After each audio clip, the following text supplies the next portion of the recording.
అందరికీ నమస్తే. దేవాలయం లాంటి అసెంబ్లీ సాక్షిగా నారా లోకేష్ ఎంతటి పచ్చి అబద్ధాలు మాట్లాడతారో ఒకసారి చూడండి. మా దగ్గర ప్రూఫ్ ఉంది. ఇంటర్ గురించి ఆయన ఆరోపణలు చేశారు. 70,000 మంది విద్యార్థులు పెరిగినాయి అధ్యక్ష.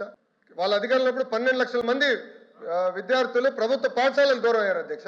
ఏంటి నారా లోకేష్, 70,000 మంది విద్యార్థులు జూనియర్ కళాశాలలో నువ్వు వచ్చాక పెరిగారా? ఏ డేటాతో మాట్లాడుతున్నావు?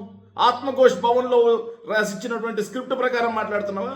విద్యార్థులు పెరిగారా తగ్గారా అని చెప్పేది UDSC ప్లస్ అనే డేటా. ఆ డేటా ప్రకారం చూస్తే 2023-24 ప్రభుత్వ ఏదైతే అకాడమిక్ ఇయర్ ప్రకారం ప్రభుత్వ జూనియర్ కళాశాలలో ఎన్రోల్మెంట్ 2,30,900 మంది. కానీ నీ మొదటి ఏడాది 2,28,396 మంది ప్రభుత్వ జూనియర్ కళాశాలలో ఎన్రోల్మెంట్ అయ్యారు. అంటే 2,504 మంది విద్యార్థులు తగ్గిపోయారు అని చెప్పేసి UDSC ప్లస్ డేటా చూపిస్తుంటే 70,000 మంది పెరిగారు అని చెప్పేసి నిస్సిగ్గుగా నిర్లజ్జగా పచ్చి అబద్ధం ఎలా మాట్లాడుతున్నావు నారా లోకేష్? ఇంకా దిగజారిపోయి 12 లక్షల మంది వైసీపీ హయాంలో తగ్గిపోయారని చెప్పేసి ఇంకో పచ్చి అబద్ధం మాట్లాడుతూ ఉన్నాడు. ఏ ఆధారంతో? నీ తండ్రిని మించిపోతున్న అబద్ధాలు మాట్లాడడంలో మిస్టర్ నారా లోకేష్. వాస్తవ లెక్కలు చూస్తే 2018-19 చంద్రబాబు నాయుడు గారు దిగిపోయే ఆఖరి ఏడాది ఆ విద్యా సంవత్సరానికి సంబంధించి UDSC డేటా ప్రకారం గవర్నమెంట్ స్కూల్స్లో ప్రీ ప్రైమరీ నుంచి 12వ తరగతి వరకు ఎన్రోల్మెంట్ అయినటువంటి స్టూడెంట్స్ ఎంతమంది అంటే 38,97,043 మంది. అదే జగన్మోహన్ రెడ్డి గారు దిగిపోయే ఆఖరి ఏడాది 2023-24 విద్యా సంవత్సరానికి సంబంధించి 40,50,116 మంది విద్యార్థులు పెరిగారు.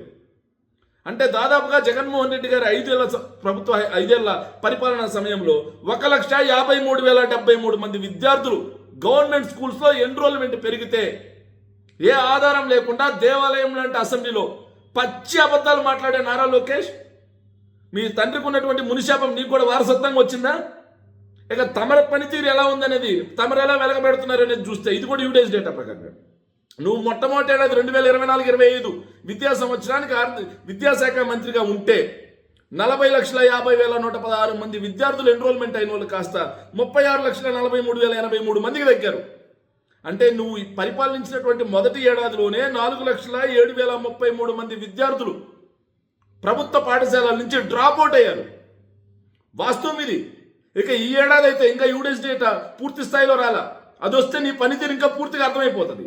ఈ ఏడాదిలో అయితే 6-7 లక్షల మంది విద్యార్థులు తగ్గినట్టుగా ఒక ప్రాథమిక ఆధారాలు. సో నారా లోకేష్ ఇంత నిస్సిగ్గుగా, ఇంత నిర్లజ్జగా దేవాలయం లాంటి అసెంబ్లీలో పచ్చి అబద్ధాలు మాట్లాడే నీలాంటి అబద్ధాల కోరు రాష్ట్రానికి, సమాజానికి అత్యంత ప్రమాదకరం.